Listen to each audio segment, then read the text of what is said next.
Martsa alatsinainy fa 5 ny volana oktobra 2024 faly manotrika ny arahaba tompoko lahy sy tompoko vavy dia hanao volinandro fahavaratra isika ato Madagascar ato anatin'ny 2 andro avy indrindra ny aty amin'ny faritry ny avoatany any atsimo atsinanana ary any avaratra andrefany Madagascar any maina kosa ny andro amin'ny ankapobeny ny amin'ny ilany andrefany nosy mahakasika ny maripana indray dia tsy dia ahitana fiovana firy zany mandritra terinandro ity fa saika manevokevoka hatrany manerana ny Madagascar dia toy izao manaraka izao ny vina ny toetry ny andro amin'ny rapitso ho amin'ny maraina dia mbola hitohy hatrany ny orana anareo any aty amin'ny antalasy maro antsetra aty fa aka endrika tandrifindraona zany any atsimo atsinanana sy tolaniaro ho malomaloka kosa ny andro any avadivavy fitovinany ny faritra boeny betsiboka ary ny ilany atsinanany avoatany ifandimby eo ny maloka sy ny mibalika ny any amin'ny faritra sisa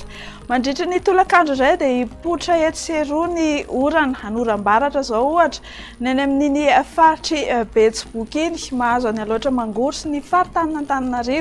ray manontolo anorana tandrifindraona kosa any atsimo atsinanana anosy iorombe fa iseho zany indrindra ny amin'ny takariva sy ny amin'ny alina any anosy sy sambrando mahazo any sofia ny faritra amorony mani hot matsiatra sy vadivavy fitovinany dia ifandimby avokoa ny rahona sy ny masoandro ny amin'ny faritra sisa dia raha mahakasika ny maripana indray no asiantsika resaka fohy dia efa voalaza teny am-piandohana fa tsy dia misy loatra ny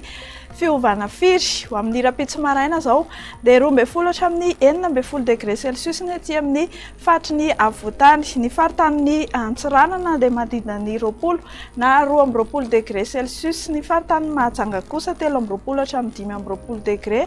ny any amin'ny faritany tsoliary iny 20 hatramin'ny 12 degré celsius ny maripana mafana indrindra kosa ho amin'ny rapitso tolakandro dia 5 degré any Antsohi sy ny any amin'ny faritany mahajanga iny dia ndeha entina miampita ranomasina kely nareo amin'ny alalan'ireto vina ny toetry ny andro manaraka reto andrahoana indray ny andro amin'ny rapitso any Milan sy Johannesburg anorana malefaka any Paris anorana tandrifindraona kosa any Nairobi ny faritry Bangkok moa dia anorana tandrifindraona mety raha akotroka hatrany dia hibalika be ny masoandro raha amin'ny rapitso any Maurice sy ny faritry Seychelles La Réunion ifandimby kosa ny rahona sy masoandro any Komorany dia indray rahalony mamarana ny meteo antsika amin'ny fiteny malagasy ho amin'ity alina ity mametraka ny mandra-piona toko.